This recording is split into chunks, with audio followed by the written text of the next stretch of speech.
Evangelho. O que nós vamos ser daqui 20, 30 anos como meio evangélico? Realmente não sei. Isso é um grande questionamento que eu faço. Mas a verdade é que eu sei que essa palavra de Romanos 5 não deve sair da nossa cabeça. Deus me tirou do lamaçal de lama, mas pastor, você nunca foi para o mundo. Realmente eu nunca fui para o mundo, mas o fato de estar na igreja não quer dizer que eu sou salvo. O fato de vir à igreja não quer dizer que você já carimbou o passaporte. O fato de você cantar, pregar, seja lá o que você achar que deve ser feito dentro do reino de Deus, não te garante isso para a salvação. E aí a gente vê um bando de gente flutuando dentro da igreja, né? Como o pastor falou, gente que vem de domingo, vem carimba ao culto, ou escolhe um culto na semana, carimba aquele como sendo o dia oficial do Senhor, e o resto a gente faz o que a gente quiser, né? O resto a gente dá para o capeta e o mundo tratar. Não, mas um dia eu vou na igreja, tomo Santa Ceia, e ó, pastor, ó, sou de carteirinha, ainda tem, né? Tem uns irmãos que mostram a carteirinha, né? Aqui, ó. Aqui, sou crente. Você é crente? Você é crente? E por que a sua vida está vivendo uma situação tão desolada desse jeito? Você é crente mesmo? E por que a sua vida está que nem uma gangorra, sobe e desce? Entendeu? Que nem o balanço do jardim. Uma hora ele está para a esquerda, outra hora está para a direita, uma hora ele sobe, outra hora está carregando no chão. É porque às vezes nós entendemos a palavra, principalmente essa palavra de Romanos, capítulo 5, que nos mostra e nos demonstra que existe fase da nossa vida que nós precisamos aprender aonde nós estamos. Tem hora que a sua vida não caminha, sabe por quê? Porque você não sabe onde você está. Te colocaram algumas vendas na vida.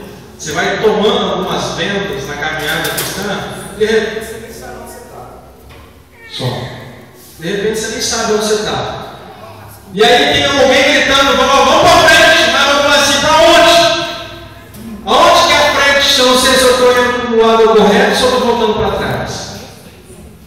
E aí o apóstolo Paulo nos apresenta, né, o versículo 1, que mediante a fé temos paz com Deus, e aí você vem para a igreja, se reconcilia com o Senhor, levanta a mão e entende que está tudo bem, que agora é uma nova vida, graças a Deus por isso. Aí o verso 2, por intermédio de quem tivemos igualmente acesso pela fé, e aí vai, ele vem discursando lindo e maravilhosamente o texto do capítulo 5. O problema é que ele chega no versículo 3, ele dá uma, né? Um bom mineiro, dá uma entornada no cálculo lá. Ele entorna o negócio, ele vira a cumbuca do negócio. E aí ele fala assim: e não somente isso, acompanha na sua Bíblia, mas também nos gloriamos nas próprias tribulações. É isso que está escrito na sua Bíblia? Nas nossas próprias tribulações. Nós temos sido impactados e influenciados, infelizmente, mesmo pregando mensagens realmente contidas na palavra, nós sofremos influência de condições e situações do mundo lá fora, de gente que tudo vai dar certo, de uma frase que tudo é vencedor. Se você for ver a história de Eliseu, né, no momento que Eliseu estava vivendo, existiam inúmeros leprosos, principalmente em Jericó, Jerusalém, toda a área circunvizinhança. Sabe quem Naamã, quantos Eliseu curou? De lepra? Um só. E Naamã ainda, que nem judeu era. As pessoas estão pregando um evangelho de triunfalismo, e aí depois a gente tem que ficar catando os carros pelos cantos. Ah, mas eu fiz e não deu certo. Mas quem falou que tudo isso ia dar certo? Ninguém falou para mim. Falaram para mim o seguinte: olha, vai, faz tudo que o pai está mandando, que no final vai dar certo. Quem falou que tudo vai dar certo, que não vou ter problema? Que eu não vou ter problema no meu emprego, que eu não vou ter problema no meu casamento, que eu não vou ter problema com os meus filhos, que eu não vou ter problema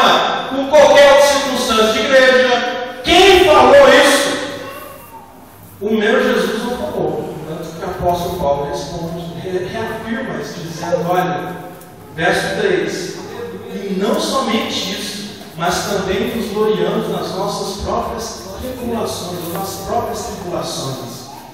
A gente perdeu o prazer de ter tribulação.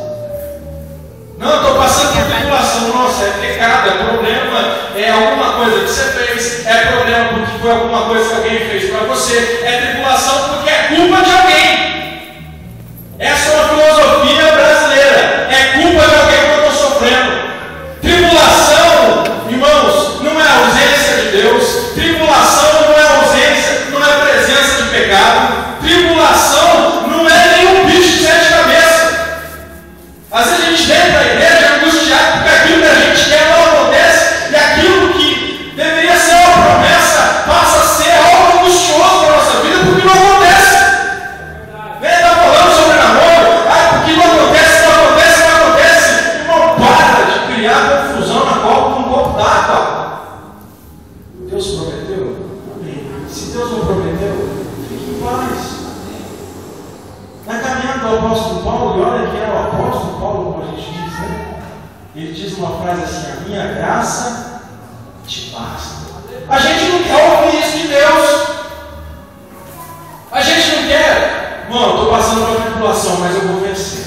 Eu estou passando por uma tribulação, mas o meu Deus vai me fortalecer. O meu Deus vai fazer dessa tribulação um testemunho para muitos. Vai usar dessas situações que eu estou vivendo para glorificar o seu nome, para engrandecer o Senhor Jesus, para encher a igreja, para ver o reino triunfando, para ver Deus glorificado mais uma vez. Ah não, estou passando tribulação, vou à igreja. E aí a gente entende que tribulação, ela tem esse perfil. O que diz na sua Bíblia? Para que serve a tribulação, gente? Diz aí no verso 3: nas próprias tribulações, sabendo que a tribulação produz, que os problemas produzem perseverança. Essa é a primeira fase da nossa vida. Quando a gente pensa em tribulação, e para quem vai se batizar, se você abrir lá em Mateus capítulo 4, depois que Jesus é batizado, é o primeiro, né? É o princípio realmente do ministério de Jesus. Você vai ver que existe lá que o Espírito leva a Cristo ao deserto. E o Espírito está lá, não é um Espírito minúsculo, mas é uma letra maiúscula, que tem a conotação de ser Deus. O Espírito divino leva o Cristo ao deserto. A gente quer começar a caminhada com Jesus sem problema. Jesus começa diferente, ele é batizado e vai para o deserto. A gente que é batizado quer ir para o Manaim, quer ir lá para o resort, sei lá o que, quer ir lá para sei lá onde, quer trocar de emprego, quer trocar mulher, quer trocar os filhos, quer trocar tudo, guarda-roupa, né? Tirar não sei o que, colocar não sei lá onde, colocar a televisão, porque a televisão não falou, eu sou pobre, não, se não ser pobre não é de Deus. Quem falou isso? Quem te prometeu que Deus vai trocar teu carro, vai trocar sua casa, vai trocar sua... Deus não prometeu nada. Se alguém disser isso aqui ao contrário, está mentindo, é anátema, maldito. Agora, se Deus der, amém. Se Deus não der também, amém. Eu louvo a Deus pelo que eu tenho. Eu louvo a Deus. Eu dou glória na tribulação. Eu dou glória pelo carro que eu tenho. Eu dou glória a Deus pela esposa, pela família, por tudo o que eu tenho. O milagre aconteceu. Amém. Glória a Deus, porque eu continuo glorificando o nome de Deus. Independente da situação ou das lutas que nós passamos, nós ainda continuamos dando glória a Deus.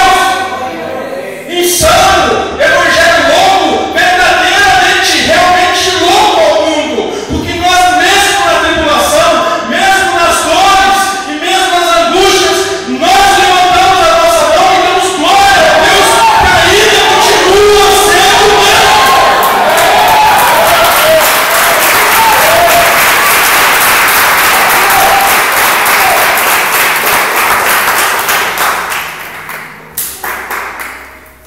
A perseverança que a tribulação produz em nós, ela tem, em outras traduções, ela vai aparecer como paciência, como resistência. Né, João? Nós somos a resistência.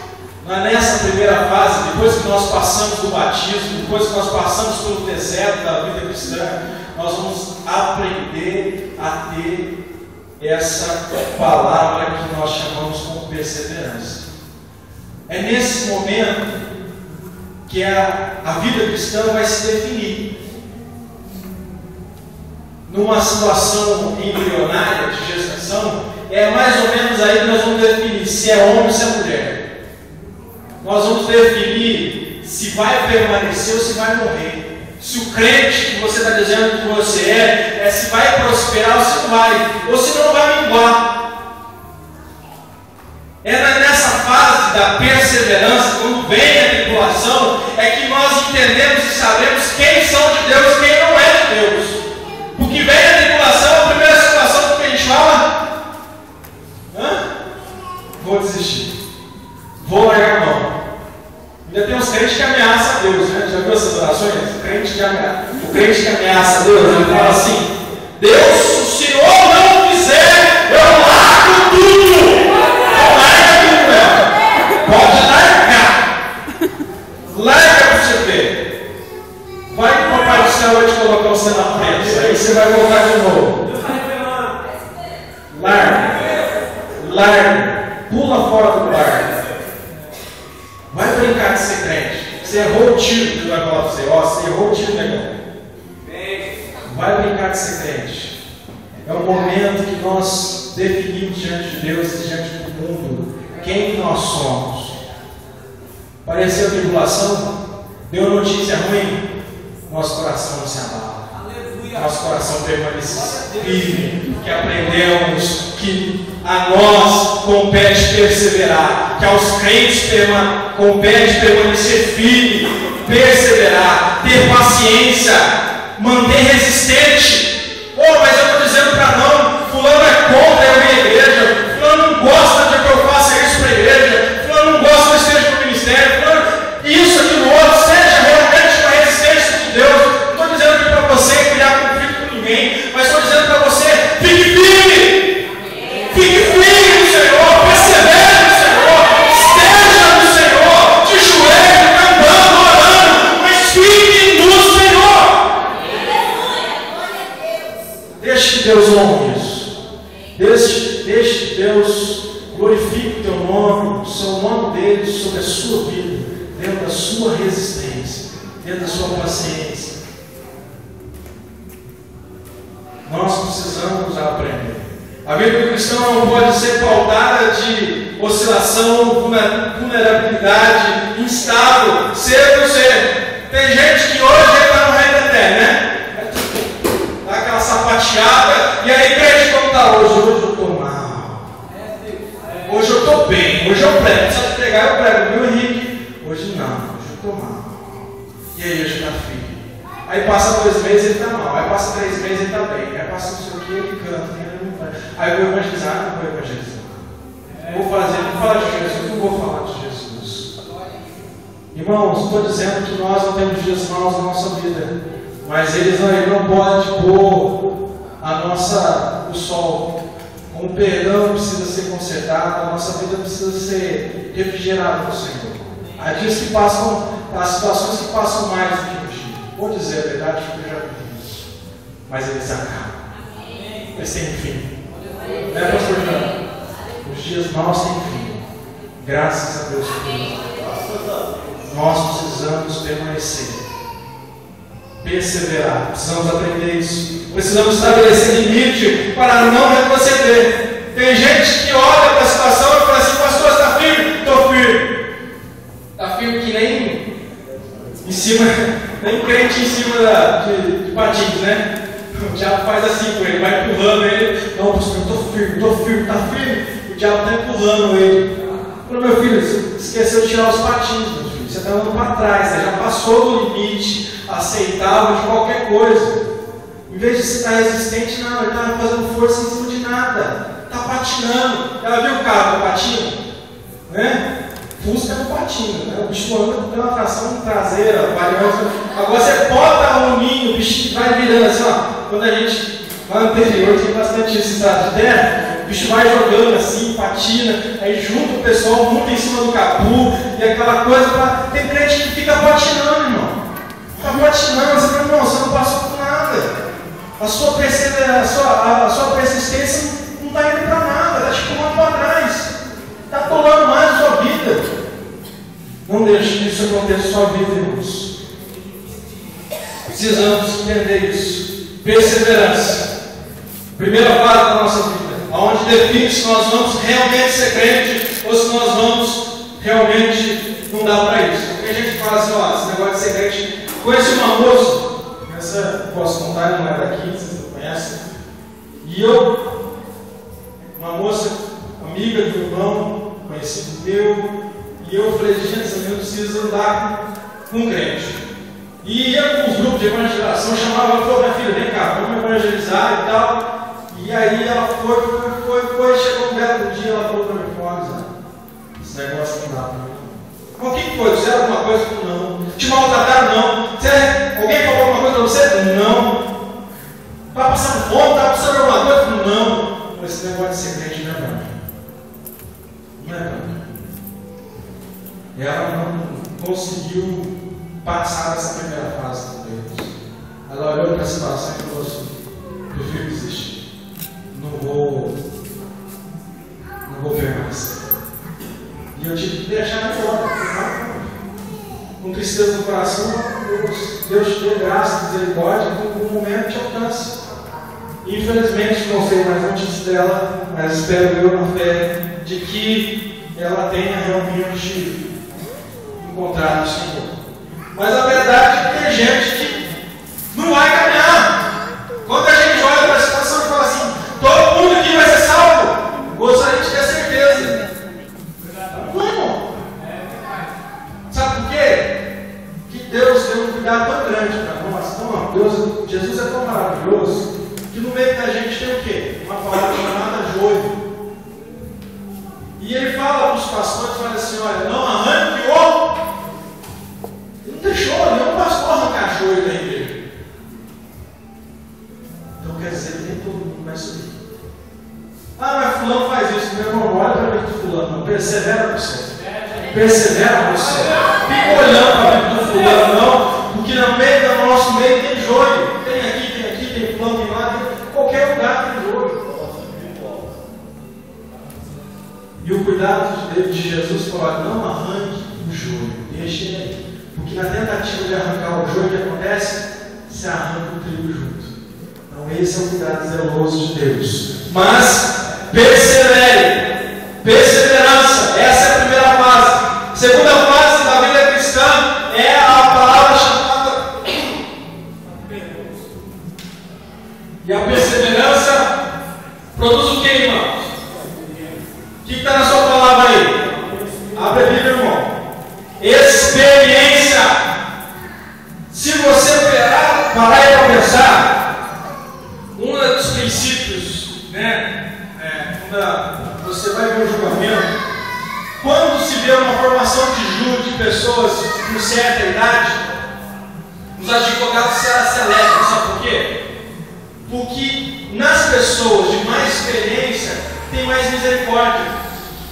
Nas pessoas de cabelo branco tem mais conhecimento, tem mais vivência, mais vivência. Já passaram por muitas coisas. Então a tolerância e a experiência realmente contida nessas pessoas é maior. E a experiência. Obrigado, professor. A experiência é que vai definir na nossa vida o quanto de fruto nós vamos dar. É na experiência, é no trato, é na aprendizagem das coisas que vão definir o quão frutífero nós vamos ser.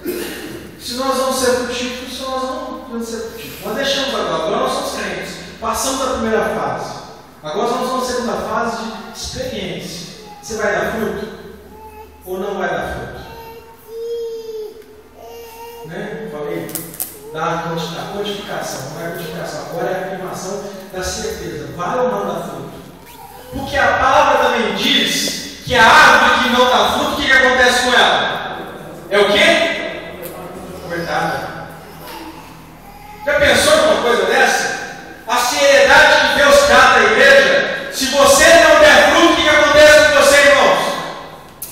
A palavra de Deus diz que é cortado. Deus corta o galho. Não é isso que a gente faz? Não é isso que faz quando a árvore está mais ou menos? Na próxima colheita, na próxima florescer, ela vai florescer melhor. Então o que a gente faz? A gente dá? Não é a gente. Na igreja a gente não faz nada. Quem faz é Deus. Deus vem e poda. O agricultor vem o que ele faz? Ó, corta. Ah, mas por que fulano sai da igreja? Por que você não é? É Deus fazendo o quê? Ó. Ah, mas como fulano é culpa desse canto que está lá dentro? Ó, deixa eu falar uma coisa para você aqui, ó. Com autoridade pastoral de Deus e convivência de igreja. Deus, ó. Ah, mas é culpa de fulano? Não é culpa de fulano. Pode ter certeza disso. Viu? Ah, fulano sai. Não deu fruto. O agricultor vem e corta. Cuidado com a sua vida. Sua vida já passou de perseverar, já passou pela tribulação, você está na fase da experiência, né? Em outras versões ela é traduzida essa palavra por virtude. É quando você demonstra o que? O seu caráter. É aí que vai revelar que tipo de crente você é. Porque tem crente, e como eu falei, né? Domingueiro, tem crente, 6 horas. Ixi, tem número de crente. Crente, né? Crente pá, né? Conhece crente pá? Ele vem na igreja e o pastor está pregando, ele para a palavra do pastor e joga para trás. Olha, essa não é para mim, é para o outro que está lá atrás. Né? É o crente pá. Então, e aí, mas a questão da experiência é que vai definir que tipo de crente você é. Você é daquele que aceita cajado, que gosta do bálsamo, mas também que inclina a sua cabeça para aceitar o cajado de Deus? Eu sou desse tipo. Você não é amigo do pastor? Essa eu vou contar. O reverendo aqui, logo quando eu cheguei, quer dizer, dias que eu tinha chegado, e eu estava lá no fundo, e aí o reverendo chegou e falou: Lâmina, meu irmão. Eu falei: peraí. Se algum voto bíblico, alguma prova de fé, para ver se o homem é de Deus ou não é, se ele veio para ter certeza ou se não veio. Eu falei: Deus, e agora? Eu lembro não, né? Vidas eu não dou. Oh, Jesus, aquela esperando. E aqueles 2 minutos que parecem eternidade. Aquele homem com a mão assim, né? Eu falei: gente do céu, vai saber onde que estava com essa mão, pai. Ficava pegando a mão todo mundo dentro dessa igreja, agora a mão está mandando eu lamber. Aí eu respirei fundo, eu falei: Deus, se eu não voltar, recebe no céu. E, entendeu? Muito obrigado pelo tempo que eu estive aqui na terra. Não deu tempo de despedir das crianças, nem da esposa. Mas amém, vou lamber, né? Tem aquela bebida na mão e falou assim: tá salgado? Eu falei: sei não, tá salgado? Eu não estou querendo relar a língua no teto da minha boca para saber o paladar. Mas esse é o momento que vai ser. Você vai ser fiel ou não? Você vai estar pronto para tudo ou não? Você está pronto para tudo? Eu estou pronto para tudo. Jesus chamou, né, na boa expressão, no cuidado da palavra, um bando de louco que não é os corintianos, para servir o Senhor a todo tempo. Viu? Um bando de louco não é os corintianos. Só que aqui, se acontece um erro, a gente critica mais do que qualquer coisa. A gente não tem a experiência, o tato, a paciência, sabe? A virtude de falar: calma, daqui a pouco melhora. Errou hoje, mas amanhã acerta. O irmãozinho tropeçou, mas vai dar tudo certo. Continua no Senhor. Mas essa é a virtude de quem tem experiência, né, irmã Dora? Que já viu muita gente se levantar, muita gente cair, muita gente que estava no chão sem o exaltar, muita gente que estava exaltado cair. Isso é virtude, isso é caráter que Deus forma na segunda fase da vida cristã, né? É diante dessa fase que nós sabemos quem nós somos e qual é o tamanho do amor que temos por Cristo e quando estamos prontos para deixar para ver o nome de Deus glorificado. É nesse momento que você aprende a palavra renúncia. Está pronto a renunciar? Está pronto para renunciar ao namoro, né? Tem uma palavra que diz, um versículo que eu amo. bênção de Deus não atribui dúvidas. Renuncia. Eu aprendi a renunciar. Tinha uma calça jeans que eu amava tanto. Nossa, primeira calça jeans que eu comprei.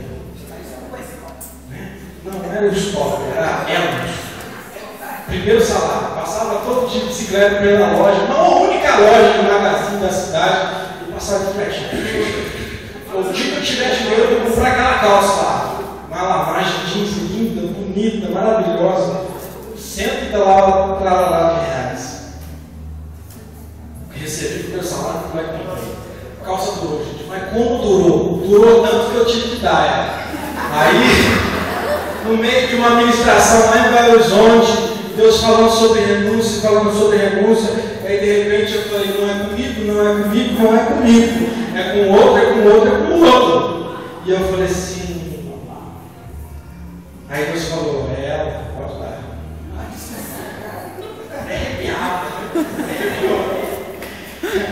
Aí cadê a blusa, a calça, né? Que foi da administração, andei pra lá, andei pra cá, tinha umas áreas verdes, andei com a calça, olhava ela, pegava no bolso, calça linda, suei tanto pra ganhar você, minha filha. Teve um dos melhores momentos da minha vida, os mais felizes, e eu lá olhando para a calça, a calça olhando para mim, Deus deu uma piscadinha e falou, agora, vai lá. Aí eu catei a calça e falei, toma, varão. Deus está mandando te dar. Aí ele olhou a calça e falou, calça normal, né? Eu falei, está, em circuncisão cristão, a calça que eu amo, você está desprezando. Eu falei, é isso. Aí Deus chamou no canto e falou, não é, moça? Aquilo que é importante para você não é importante para mim. Tira o foco dessas coisas. Né? E dentro desse processo foi o namoro também. Namorava uma menina bonita, inteligente, de Deus, tocava saxofone reto, não sei como toca isso. Né? Tocava na banda da Assembleia de Deus, fazia mulher de Deus, trabalhadora. Aí Deus falou assim, vai lá, renuncia, porque esse namoro não é meu. Glória a Deus. Bom? Mas essa fase da experiência, da virtude, da construção do caráter, é o momento que você renuncia. Se você não está vivendo essa fase de renunciar, é o momento que você tem que realmente se aprofundar em Deus e dizer, Deus, o que é que só quer de mim? Que eu vou pegar. Porque eu quero seguir conhecendo e fazendo o Senhor conhecido, como diz Oséias. Eu quero continuar nos teus caminhos, e não vai ser a calça jeans e nem o namoro, e nem quer que seja que vai me tirar da presença do Senhor. Eu abro mão. Nessa noite você possa dizer para Deus, Deus, eu estou nessa fase, Deus, e eu quero abrir mão do que for necessário, Deus. Eu quero abrir mão, eu quero renunciar. E por último, a fase da onde o versículo 5 começa dizendo, ora, a esperança não confunde. E essa palavra, esperança, eu não achei outra tradução. Não existe, não houve outra escrita, outra Bíblia, que me desse outra palavra, ou outra transliteração, a gente poderia dizer. Porque esperança é esperança. A esperança não confunde, diz o texto. A fase da esperança é como o pastor disse, assentado, acho que foi quinta-feira, ele falou assim para mim, você que estava orando, você quer alguma coisa de Deus e estava manifestando algumas coisas, falando, declarando algumas coisas, ele falou muito bem tranquilo. E eu lembrei muito nesse momento que eu estava preparando a mensagem. Eu falei, como esperança é isso? Ele falou assim, eu já conquistei tudo. Estou satisfeito. Conquistei tudo diante de Deus. Esperança é quando a gente olha para todas as situações e dizemos, fiz bem feito. Fiz do jeito que Deus gostaria que fosse feito. Esperança é quando você olha para as situações e você fala assim, estou em paz, porque a vontade de Deus está sendo cumprida. Esperança é quando você olha e você fala assim, não tenho mais dúvida, está tudo claro, patente aos meus olhos. terceira fase da vida cristã nos leva a uma projeção de tranquilidade. Quando você fala com alguém, ela diz assim: fique tranquilo, vai acontecer, pela fé. Não existe grito, não existe lata batendo, porque para mim tem hora que é só lata batendo. Chuta a lata no meio da roça, não é barulho. Mas tem gente que fala com uma autoridade, tranquilo, sereno, vai dar tudo certo, meu filho. Não foi uma nem duas vezes que pessoas que já vivem essa experiência, essa fase com Deus dizem: vai passar, vai dar tudo certo. Talvez você esteja vivendo nessa fase.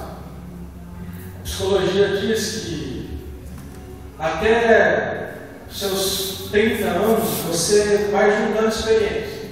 A partir dos 30 você começa a distribuir. Nos 50 você já está pronto para morrer. Você já começa no declínio, né? E aí fica naquela situação que você já está. Mas a verdade é que isso pode ser modificado pela experiência com Deus. Você não precisa chegar aos 50 para ter a experiência, a virtude, a esperança de uma pessoa idosa. Ser ponderado, equilibrado, sensato. Você precisa caminhar com Deus. Amém. Você precisa ter experiência de profundidade.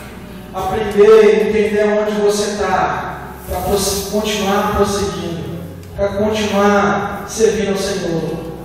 Na vida do crente, irmãos, o pecado não pode ser o trampolim para a desgraça, mas ele tem que ser, ou ele precisa ser, simplesmente uma lombada, uma sacudida, mas segue adiante, vai adiante. Tem gente que chega diante de uma situação de pecado que acontece na vida dela, e é a mesma coisa que ela batesse o pé no trampolim e ó, mergulhasse. Acabou a vida de fulano. Acabou, não. Com Deus da graça, com Jesus que morreu na cruz, que continua estendendo a mão, é só uma oscilação. A tribulação é só um quebra-bola. Vai passar. Amém. Jesus continua sendo Deus. Nós nos gloriamos só pelaquilo que Deus fez, mas por nossas próprias tribulações. Porque temos vivido no Deus pela fé, crendo no Deus da graça, mediante a fé. Se nessa noite Deus falou com você, se você se encontra em algumas dessas fases, ou às vezes você está passando caminho ao deserto, por meio de tribulações, mas está faltando para você perseverança, experiência e esperança. Gostaria que você saísse do seu lugar. Eu gostaria de orar por você nessa noite, por esse Deus que nos ajuda na caminhada cristã, que entende as nossas debilidades e limitações. Nessa noite, eu gostaria de orar especificamente por quem está caminhando com Jesus. Para aqueles que são crentes, que entendem da onde saíram e da onde foram livrados, porque de outro modo nós estaríamos caminhando no inferno. Não teria outra solução, direcionados para o lago de enxofre, de fogo. Mas a graça nos alcançou, a misericórdia, o ato, salvífico de Jesus na cruz, expiou sobre nós todo pecado, diante de nós todo pecado. Bem, vamos orar. Deus, muito obrigado, Pai. Muito obrigado por ter nos tirado, Deus, de um caminho de perdição, de um caminho de drogas, de um caminho de violência, de um caminho de rebeldia contra o Senhor, de termos tirado, Deus, de um caminho afastado dessa presença maravilhosa, dessa presença, Senhor, Pai amado, do Espírito Santo, de conhecer os irmãos, de viver em comunidade. Senhor, Pai amado, muito obrigado, porque um dia o Senhor estendeu a tua mão, o Senhor usou os seus instrumentos, Deus, a comunicar boas novas ao nosso coração. Muito obrigado, Deus. eu te louvo, eu te engrandeço, Deus, nessa noite, porque o Senhor nos chamou, Pai, no meio das trevas, o Senhor bradou o nosso nome, Senhor, Pai amado, e como filho pródigo, nos voltamos para a tua casa. Deus, muito obrigado, Deus. Nessa noite eu peço, Senhor, sobre esses que estão diante do teu altar, que estão caminhando com o Senhor, Pai, que estão vivendo as fases da vida cristã, Deus, que estão passando por tribulação, que às vezes não entendem, mas que nessa noite, Pai, vão aprender a glorificar o teu nome e a louvar o Senhor, Pai amado, pelas situações que têm vivido em suas vidas, Deus. Senhor, em nome de Jesus, que nessa noite o Senhor derrame sobre eles, Senhor, perseverança, que o Senhor derrame sobre eles experiências com o Senhor, que eles possam ser crentes experientes, Deus, já provados, Senhor, pelo fogo, Senhor, que eles possam ser crentes, Senhor, como puro ouro, refinados, Deus, pelo teu poder, Deus, que eles sejam crentes esperançosos, Senhor, que a esperança na vida deles, Senhor, seja marcantes pela fé, pela tranquilidade, Senhor, pela convicção de que o Deus que prometeu vai continuar trabalhando em suas vidas, Deus. Deus, nós te louvamos, Pai, pela tua graça e pela tua misericórdia, porque o Senhor nos abençoou no momento que nós levantamos o dia de hoje, o Senhor nos abençoou no momento que nós vamos deitar, enquanto nós dormimos, o Senhor vela por nós. Muito obrigado, Deus, pela tua salvação. Muito obrigado, Deus, por tudo quanto o Senhor tem nos dado. Em nome de Jesus. Amém, Senhor. Amém. Você pode voltar para o seu lugar. Eu gostaria de fazer mais um chamado. Eu não vou deixar terminar tudo sem que isso aconteça. Eu quero chamar aqui, se tem alguém no nosso meio que queira se reconciliar com o Senhor, queira se consertar com o Senhor, alguém que queira manifestar uma nova aliança, um novo tempo com o Senhor. Você tem a oportunidade. Eu comecei falando sobre céu e inferno. Hoje Deus te dá mais uma vez a oportunidade de dizer: Deus, eu te aceito. Deus, entra no meu coração. Talvez você não tenha mais a oportunidade de fazer isso. Se você se encontra fora do caminho do Senhor, se o seu coração não está em Deus, está na igreja do Senhor,